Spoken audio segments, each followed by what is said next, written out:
And this is the global forecast for April 2025, brought to you by the wonderful people at AskTheAnswer.com, the UK's leading website for tarot readers, psychics, mystics and channelers. The end of March has been totally crazy. Early April is going to be pretty weird too. Everything's going to calm down once we're past the 18th, but there's a lot going on.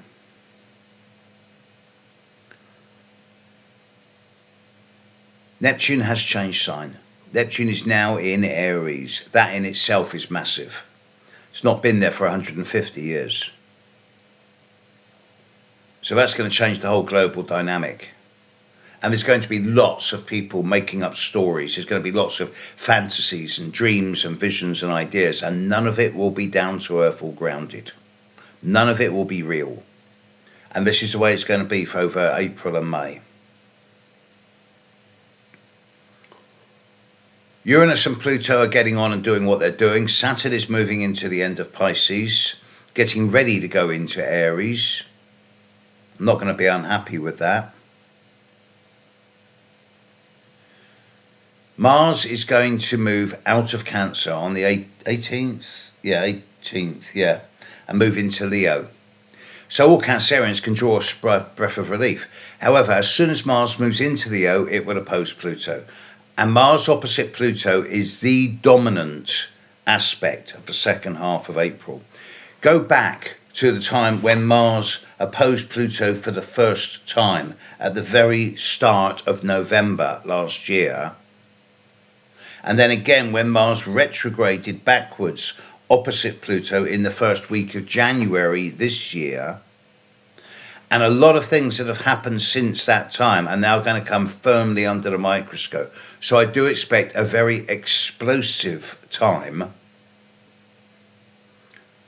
as we get into the end of this month, particularly around the 22nd to the 28th of April, which is the time of the Taurus new moon, squaring Mars and squaring Pluto. That's on the 27th.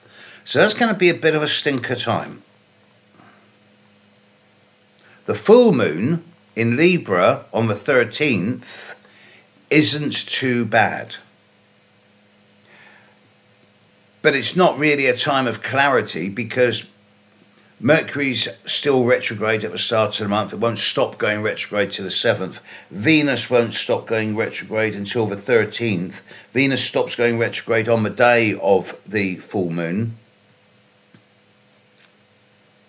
So, as we start the month with Mercury and Venus retrograde at the end of Pisces, conjunct Saturn, Neptune and the North Node at the end of Pisces, the world is crazy. The world is mad and no one knows what to believe.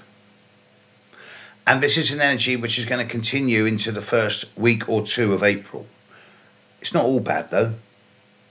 In the background, Saturn and Uranus are just starting to sextile each other in a way that's going to continue for the next 10 months.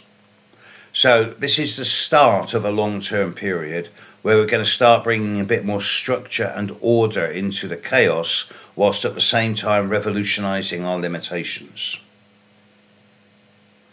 But we'll see more of that as we get into June, July, August, September, when things have calmed down. The start of April is still pretty bonkers, to be honest. Once we're into mid-April, a lot of the superficial fog and cloud would have disappeared, and that will leave one or two sharp avenues of operation more and more visible. It is going to get a bit messy again at the end of April.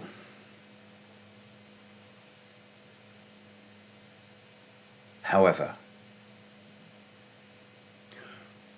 by the time we're into the end of April, I suggest that 70% of the challenges of 2025 are over.